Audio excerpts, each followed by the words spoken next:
ताटे सरस्वती माई के पूजा। सरस्वती माई के सुनो ये जान कॉपी कलम चढ़ई हो ये जान पाड़ा शादी खाए आई हो ये जान पाड़ा शादी खाए आई हो।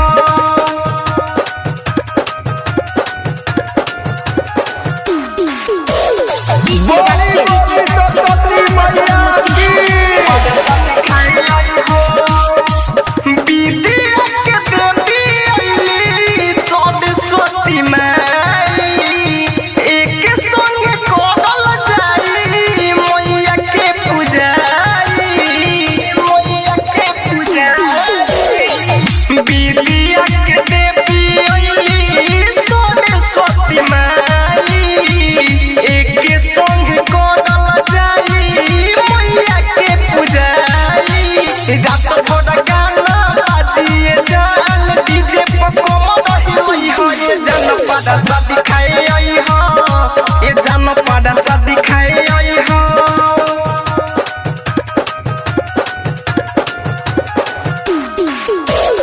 बोली बोली सरस्वती मैया की पाड़ा शादी खाए आई हो।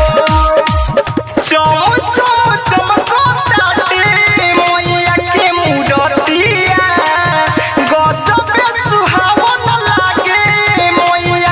सुरतिया मैया के सुरतिया चम चम चमकताते मैया के मूरतिया गजबे सुहावन लागे माई के सुरतिया। संजय सने ही रीति करे के बतिया जनी भूलई हो ये जान पाड़ा शादी खाए आई हो ये जान पाड़ा शादी खाए आई हो। सरस्वती माई के होखत पूजा बतिया जनी भूलई हो ये जान पाड़ा शादी खाए आई हो ये जान पाड़ा शादी खाए आई हो।